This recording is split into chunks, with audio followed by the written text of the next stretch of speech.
Om Namo Bhagavate Vasudevaya Janmadyasya yato Anvayaditaratascha Artheshu Abhigyaswarat Tene Brahmahridaya Adikavaye Muhyanti Yatsurayah Tejo Vari Mridam Yatha Vinimayo Yatra Trisargo Mrisha Dhamna Swena Sada Nirastakohakam Satyam Param Dhimahi Nigamakalpataror Galitam Phalam Shukamukad Amritadrava Sanyutam Pibata Bhagavatam Rasamalayam Muhuraho Rasika Bhuvi Bhavukaha.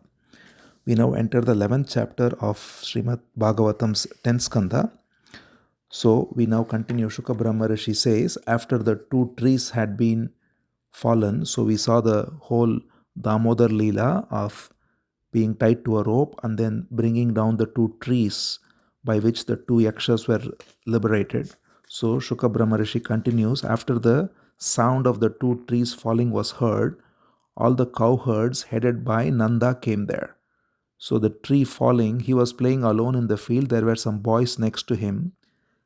And suddenly the sound of the tree falling made Nanda and all the men rush there. And they saw that the two trees had fallen, two huge trees.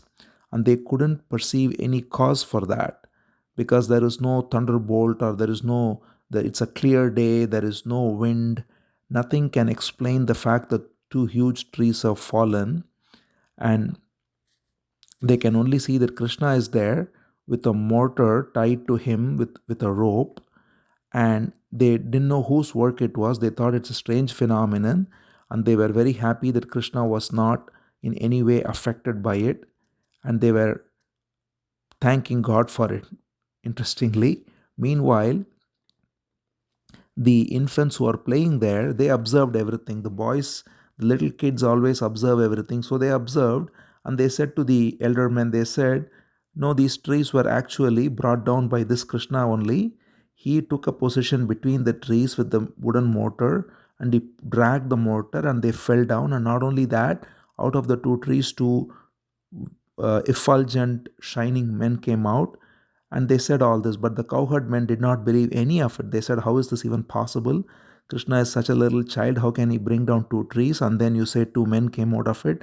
They just dismissed this talk of the boys as some kind of childish pratter without recognizing the truth. And it is said, simply thanked Hari.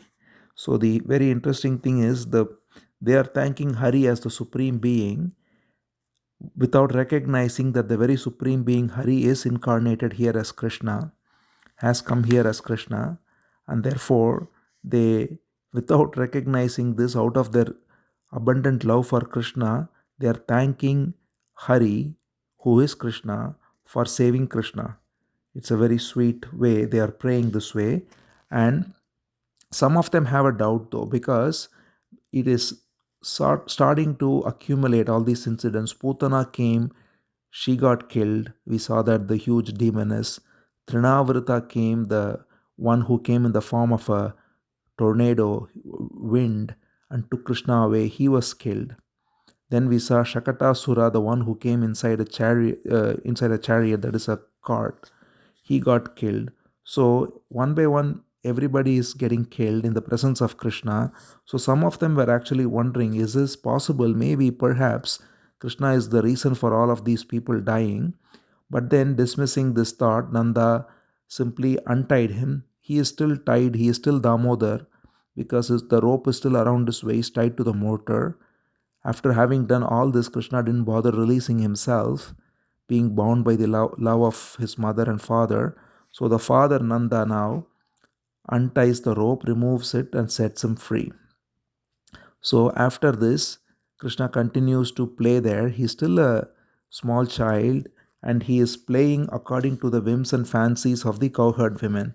It is said that the cowherd women would clap their hands and he would dance. They would ask him to sing, he will sing. They would ask him to make some sounds, he will make some sounds. So he was completely in the control of these cowherd women. That is the beauty of devotion, that these cowherd women, with their love, had in complete control the supreme being who has the whole universe in their control, in his control.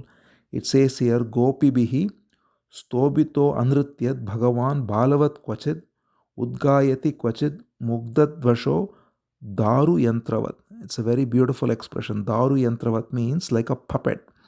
So he is the puppet master for the whole universe, and the whole universe is functioning exactly according to the puppet master. All the entire universe is a puppet in his hands. And here that supreme being is becoming a puppet and letting these gopis be his puppet master. That is the glory of devotion. And therefore he would do whatever they say. They would say, bring this wooden sandal, bring that wooden seat, play on it, dance, whatever they say, he would just happily do it. And sometimes he would pretend like he's not able to lift what they are asking him to lift, but he would boast his arms and show how he is very powerful, but pretend like he is still not able to lift it. And in general, play all these mischiefs so that their joy is increased so much. It says here, दर्शयन्स् तद्विदां लोक आत्मनो भृत्यवश्यतां वृजस्योवाह वै हर्षं भगवान् balacheshtitaihi. By his balacheshta, that is by his playful, mischievous, childish pastimes, he was increasing the joy of the Vrajavasis beyond all bounds. They experienced unbounded joy just playing with Krishna. All of them would drop all their work. They would just wait to come to Krishna, come to Yashoda and Nanda's house. They would see Krishna in the courtyard. They would just play with him. One would make him dance, one would make him sing, one would say, lift this for me, bring this for me. He would do everything that they say, and they would all clap their hands and make jokes, and Krishna would laugh. It is so beautiful a scene to envision that the Supreme Being Krishna lets himself be completely in the control of these illiterate cowherd women who do not have any knowledge of scriptures, who do not have any yogic practice, who do not have any meditation, but they have such pure, complete, unconditional love that takes them to the highest platform that all the yogis and others can only dream of. And they are having Krishna every moment, the Supreme Being, in front of them, and having the highest expression of joy because of him. So in this way, his childish sports were going on. One day it is said a woman came selling fruits. A fruit seller came into into Gokul. They are still in Gokul. So the fruit seller comes to Gokul, and she says, "Oh, buy fruits, buy fruits." And Krishna sweetly picks up some paddy grains from the house to take to the fruit seller so that he can buy fruits. He acts like what the elders do in those days. It was all a barter system. So the elders would just take some grains or whatever they have, give it to the fruit seller, and in return get some fruits. Krishna saw this going on, so he imitates that. So he takes in his little hands, little palms, some paddy food grains, and then he goes to her. But the thing is, because his palms are so small and also it's not tight, all the food grains simply fall on the floor. By the time he reaches the fruit seller, there is nothing in his hands. And yet, the fruit seller is so charmed by looking at Krishna. It says here, Krinihi bhoho palaniti shrutva satvaram achyutaha palarti dhanyamadaya yayau sarva phalapradaha. So beautifully, Shuka Brahma Rishi says, Sarva phalapradaha, the one who bestows the fruits of all actions. Every action and its fruits are bestowed by Krishna, and he is here wanting to buy fruits. And this fruit seller is selling fruits to the one who bestows all fruits. He takes these grains, all the grains fall down, and by the time he reaches her, his hand is empty because of the gaps between his fingers. And yet the fruit seller is so happy, she gives him fruits, and then to her great astonishment, she looks at her fruit basket and she sees that her entire basket is full of precious gems. So this symbolizes how when we offer anything to Bhagavan, our fortune increases manyfold. So she offered Krishna out of pure love those fruits without expecting anything in return, and naturally, without any expectation, she was finding precious gems in her fruit basket. So, in this way, Krishna was bestowing his grace and his mercy on everyone in Gokul.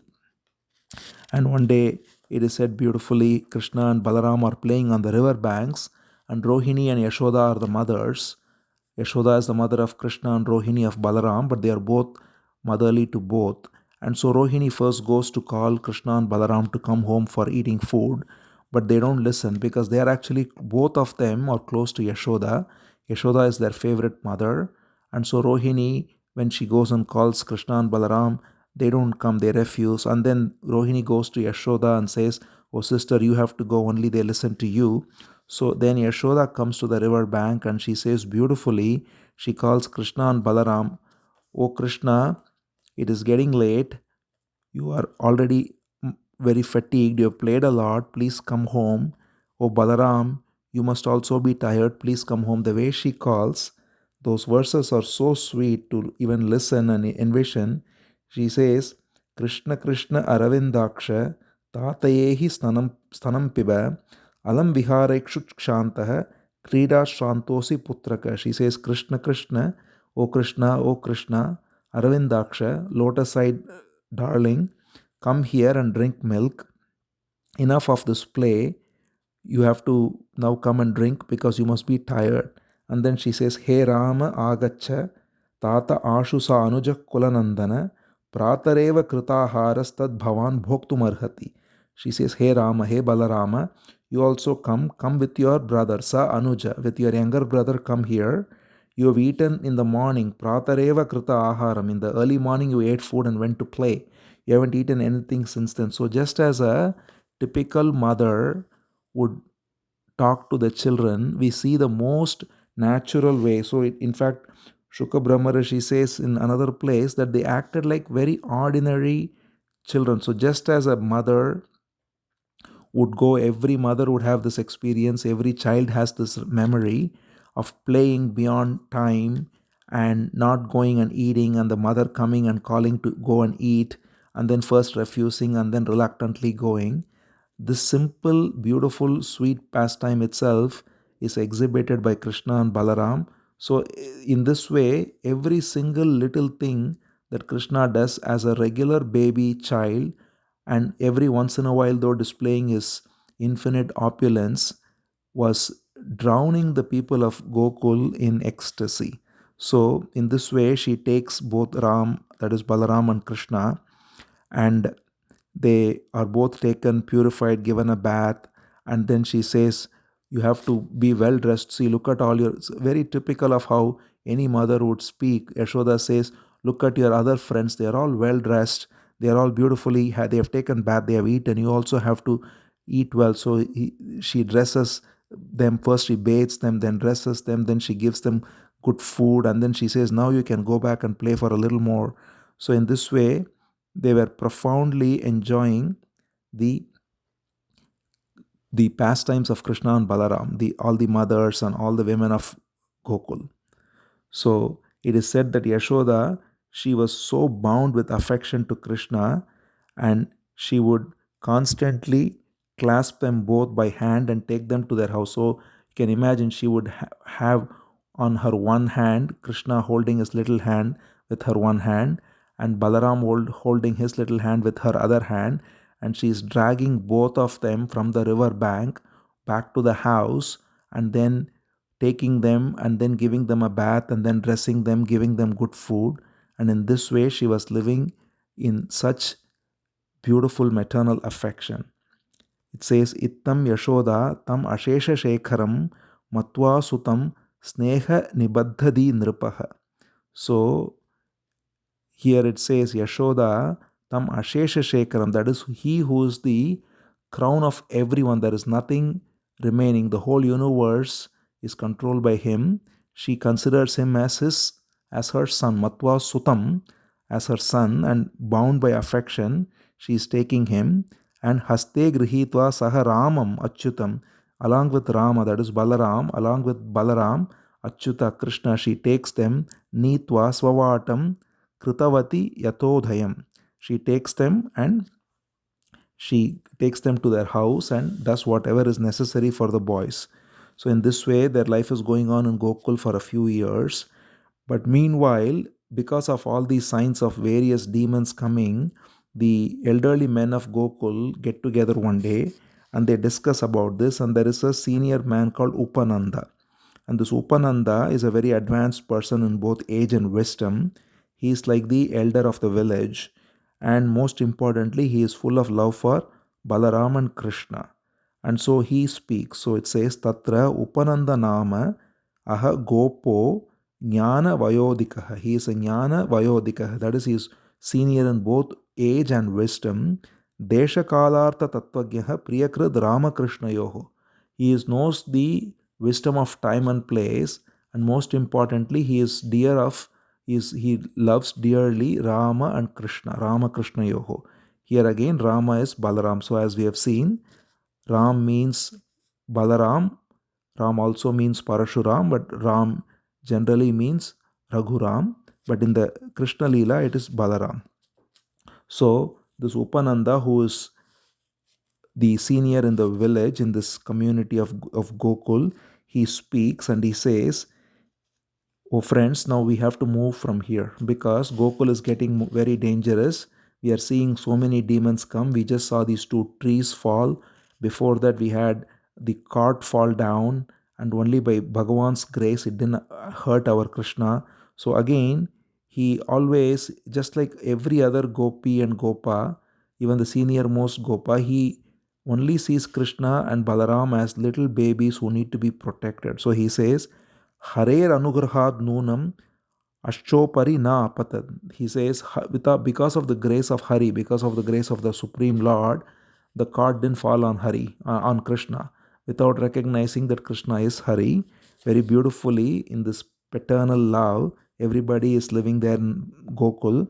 So he says, we have to rescue this boy, we have to rescue this wonderful child. He is being constantly threatened, and Kamsa, we know, is looking to kill infants, kill little boys especially. And therefore, what I suggest is we carry him, we all move to a different place, because he recounts every incident. He says, don't you remember Putana came and she somehow did not affect Krishna? The cart fell, the demon in the form of whirlwind, Trinavrita, came, and now the two trees have fallen. So all of this has been somehow not resulting in any calamity because of the grace of Achyuta. He says again, Asavan yatamo vapi tadapi Achyuta rakshanam. He says Achyuta has protected us. Achyuta is in fact another name of Krishna himself, Narayana, the Supreme Lord. And here again he says, by the grace of the Supreme Lord, nothing happened to Krishna. So with this sweetness, he says, therefore, let's move to a different place. And then he suggests a beautiful place, which is the forest called Vrindavan.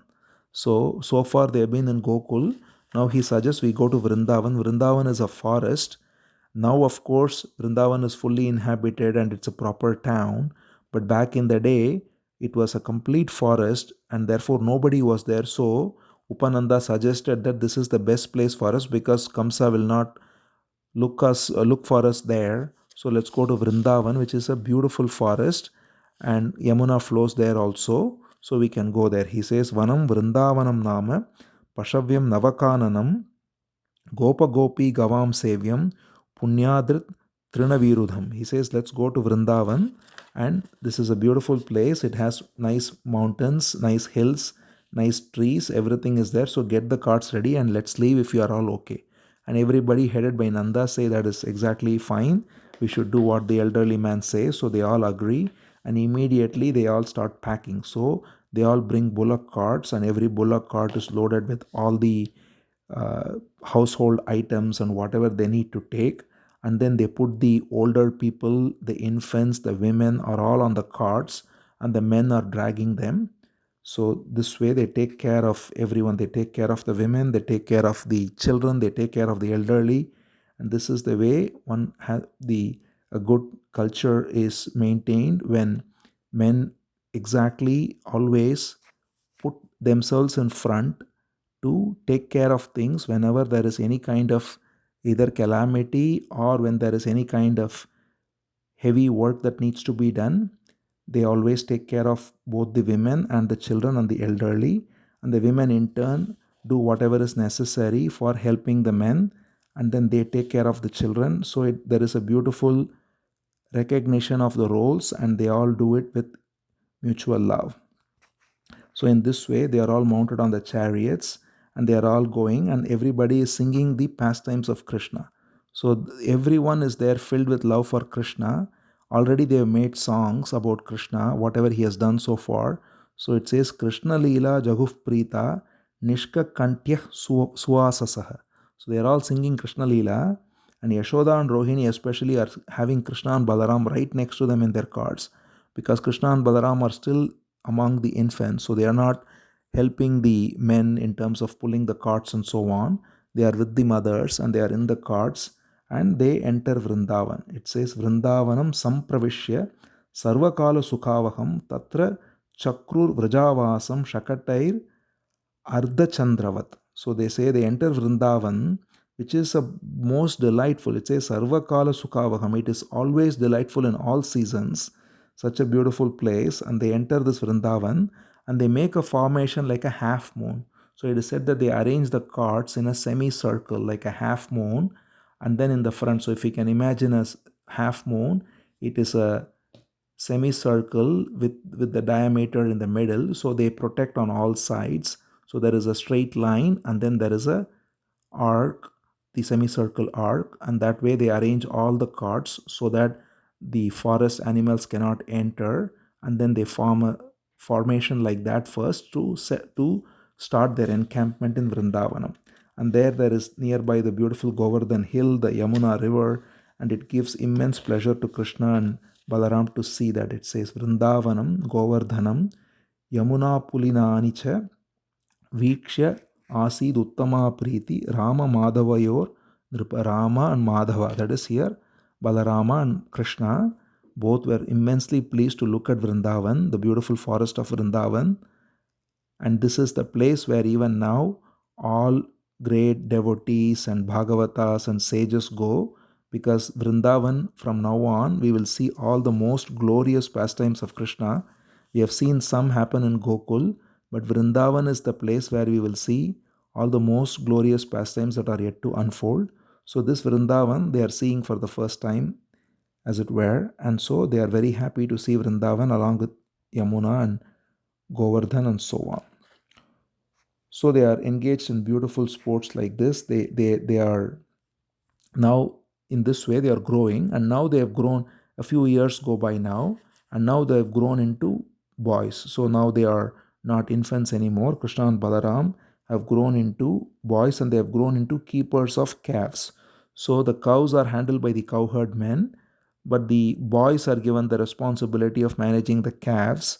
So now that Krishna and Balaram and his friends have all grown up, they are given the responsibility of calves. So they play on the flute, and then they manage the calves. They take them for pasturing in the greener pastures nearby in the forest, and then meanwhile they play among themselves. They mimic the sounds of animals. They play like two bulls are fighting with each other. They have all these beautiful games in a very natural way that is giving immense pleasure to all the boys. Krishna and Balaram sometimes pretend like they are going to have a wrestling match, or sometimes they pretend like two bulls are going to fight, and sometimes they see a tree and they throw stones to with a sling. They hit the tree with stones to bring the fruits down. So they play in all these most charming ways. And when they are doing so, one day it is said, when they were grazing with the calves, it is said that a demon entered the herd of calves. So by now a few years have passed, as we saw. So the word has spread that there are boys even in this forest called Vrindavan. So Kamsa's demons are all on the prowl. So one of them has found his way to this settlement in Vrindavan. So he comes there. It says Tam Vatsarupinam Vikshya Vatsayuta Gatam Harihi Darshayan Baladevaya Shanair Mugda Ivasadat. So Krishna sees this demon in the form of a calf. So he points it to Baladeva. Baladeva is Balaram. So he says Darshayan Baladevaya. He shows it to Baladeva. He says, "Oh brother, see, there is this demon. This calf is not a regular calf, it's a demon.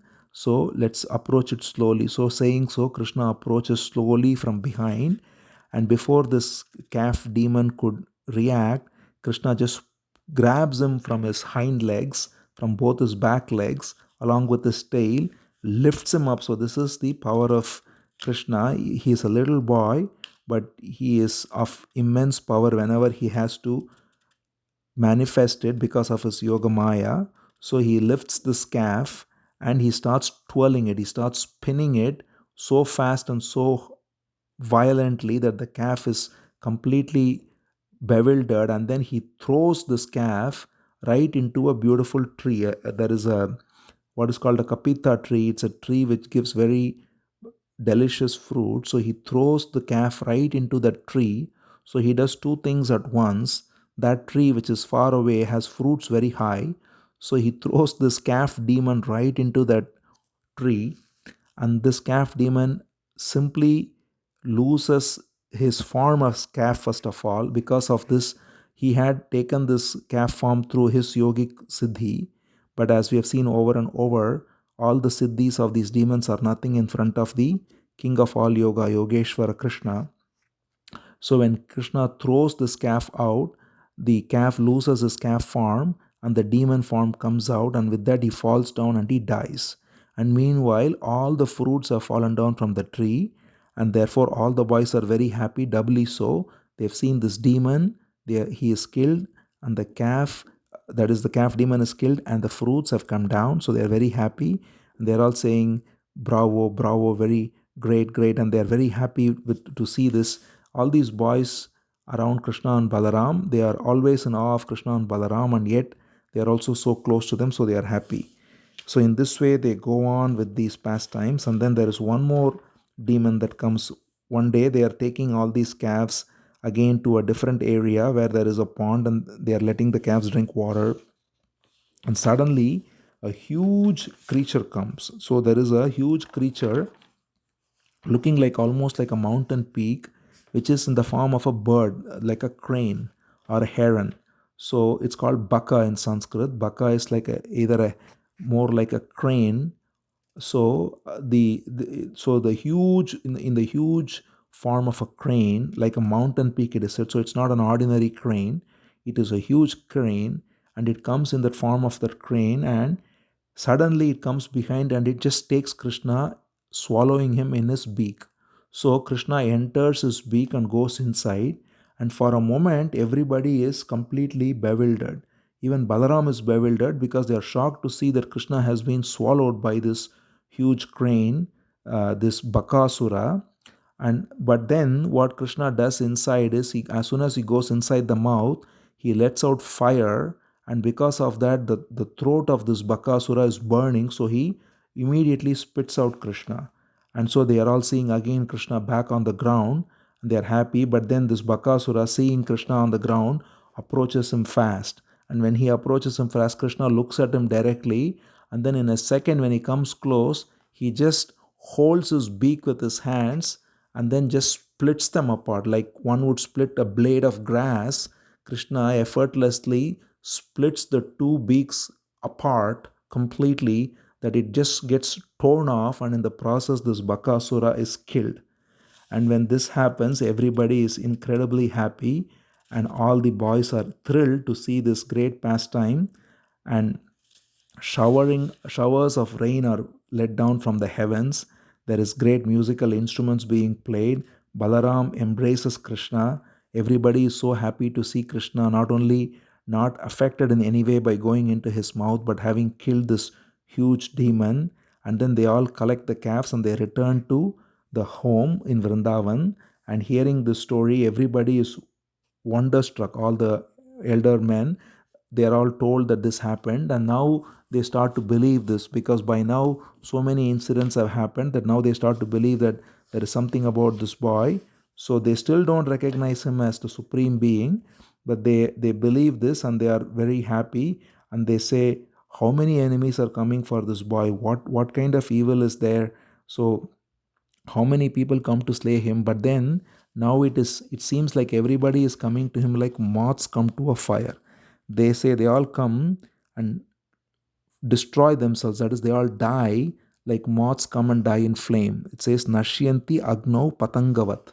Patanga is a moth which comes in Agni, in fire, and burns. It is drawn to, we can see how flies are sometimes drawn to a lamp, a fire, a small lamp, that is a fire, a fire, and they just die. So similarly, it is said that all the demons are coming like moths come to fire. And therefore, these elderly men say, this is what we are noticing, that they are all dying.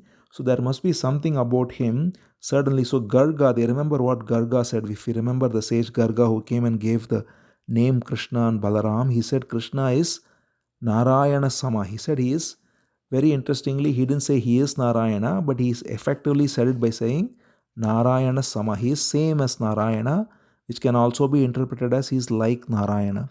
So at that time they didn't give much attention to that, but now they are recognizing that perhaps Garga is right, there is something about him. They still do not think that he is Narayana himself, and they don't revere him and fall at his feet or anything, but they just now start seeing that there is something special about him, but yet they simply think, oh, this is our boy, we need to take care of him, and therefore they simply switch back to the paternal love. And in this way, it is said that the cowherds headed by Nanda, by simply discussing these activities of Krishna and Balaram, did not experience the suffering of material life. It's such a beautiful verse. It says, Iti Nandadayo Gopaha Krishna Rama Katham Muda Kurvanto Ramamanascha Na Vindan Bhavavedanam. So, this is the essence of Bhagavatam. When we are discussing these stories, we are getting the same experience that Nanda and Gopas get there. So, Shukha Brahma Rishi says the Nanda and the Gopas, among them, they would discuss these activities of Krishna and Balaram, all these wonderful pastimes, and in this way, they were completely free of, they did not even experience the slightest suffering, because their mind was always ruminating in these pastimes. They were all their minds were revolving with the activities of Krishna and Balaram. It says Krishna Rama Katham Muda, the nectar of Krishna and Balaram's stories. They were recounting all the time, and thereby they were absolutely free of material suffering. It says Na Avindan Bhava Vedana. The Vedana, the suffering of material world, did not touch them in the slightest, because they were always transcendentally situated, simply listening to these stories or recounting among them the stories of Krishna and Balaram. So that is exactly what we are doing. So this verse, in fact, gives the very purpose of listening to the 10th Skandha. When we listen to 10th Skandha, we are in the same situation as Nanda and the Gopas and the Gopis, because when we listen to these stories, we are simply engaged in the most beautiful pastimes of Krishna and Balaram, listening to them, and it naturally stills the mind, and it automatically makes one forget all suffering and just remain in this transcendental joy. So in this way, it is said Krishna and Balaram were in Vrindavan and engaging in childlike games. They were playing hide and seek, they would build bridges, they would jump over monkeys, they would play all kinds of games like this to delight everyone. It says, Evam viharaihi kaumaraihi kaumaram jahatur vraje nilayanaihi setubandhair makatotpala vanadibihi. So makatotpala means jumping over monkeys, setubandha means building bridges. So they were doing all kinds of simple childish games like building little bridges across ponds or jumping over monkeys, and doing all these games that were completely, as said, drowning everyone in joy, just beholding Krishna and Balaram engaging in all these pastimes. So in this way, we see already Vrindavan, how the mood of Vrindavan is full of joy, because now Krishna and Balaram are already grown into big boys, and they are engaging, they are killing these demons, and meanwhile engaging in these sports and delighting both the friends as well as the elders. And in this way, they are living their life and delighting everyone. With this chapter ends. Om Namo Bhagavate Vasudevaya.